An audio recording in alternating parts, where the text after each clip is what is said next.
సంక్షేమం, సంస్కరణలు, అభివృద్ధి ఇలా ప్రతిదానికి ట్రెండ్ సెట్టర్, బ్రాండ్ అంబాసిడర్ తెలుగుదేశమేనని ఏపీ ముఖ్యమంత్రి చంద్రబాబు స్పష్టం చేశారు.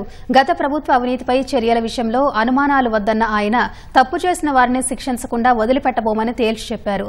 ఒక్కో ఇటుక పేరుస్తూ ఆంధ్రప్రదేశ్ను గాడిలో పెడుతున్నామని, ప్రతి కార్యకర్త మీసం మెలేసేలా తెలుగు జాతిని నెంబర్ 1 స్థానంలో నిలబెడతానని కడప మహానాడు వేదికగా చంద్రబాబు ప్రకటించారు. కడప గడపలో 3 రోజుల మహానాడు అట్టహాసంగా ప్రారంభమైంది. తెలుగు రాష్ట్రాలు సహా వివిధ ప్రాంతాల నుంచి పసుపు సైనికులు భారీగా తరలివచ్చారు. చంద్రబాబు జ్యోతి ప్రజ్వలన చేసి మహానాడును ప్రారంభించారు. పార్టీ వ్యవస్థాపక అధ్యక్షుడు ఎన్టీఆర్ విగ్రహానికి నివాళి అర్పించి పార్టీ జెండా ఎగరేశారు. పహల్గాం ఉగ్రదాడి మృతులతో పాటు ఇటీవల చనిపోయిన టీడీపీ కార్యకర్తలకు సంతాపంగా మౌనం పాటించారు. క్లీన్, విజన్, పాజిటివ్ రాజకీయాలు తెలుగుదేశం విధానమన్న చంద్రబాబు రాష్ట్రమే ముందు అనేది మూల సిద్ధాంతమని స్పష్టం చేశారు. వైసీపీ నియంతృత్వ పోకడలు, దాష్టీకాలపై కార్యకర్తల పోరాటాలు, త్యాగాల వల్లే కూటమి ప్రభుత్వం అధికారంలోకి వచ్చిందని వివరించారు. పార్టీ పనైపోయిందన్న వాళ్ల పనైపోయిందే తప్ప తెలుగుదేశం జెండా ఎగురుతూనే ఉందన్నారు. తెలుగు జాతి సంక్షేమం, అభివృద్ధి మాత్రమే అజెండాగా 43 ఏళ్ల టీడీపీ ప్రస్థానం సాగుతుంది.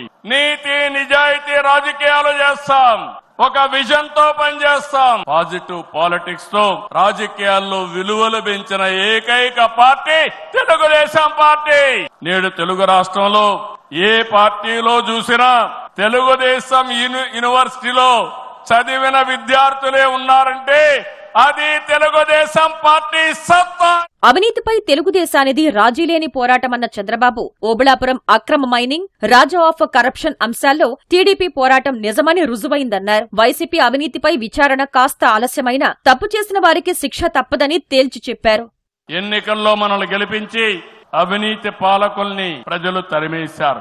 అక్రమార్కుల్ని శిక్షించే బాధ్యతలు మనకిచ్చారు. ప్రజా సంపద దోపిడీ చేసిన వారిని, గాడి తప్పిన నాయకుల్ని, అధికారుల్ని ఉపేక్షించే సమస్య లేదు. తప్పు చేసిన వారికి ఆలస్యం కావచ్చేమో గాని శిక్ష తప్పదని మరొకసారి ఈ సందర్భంగా విజ్ఞప్తి చేస్తున్నా.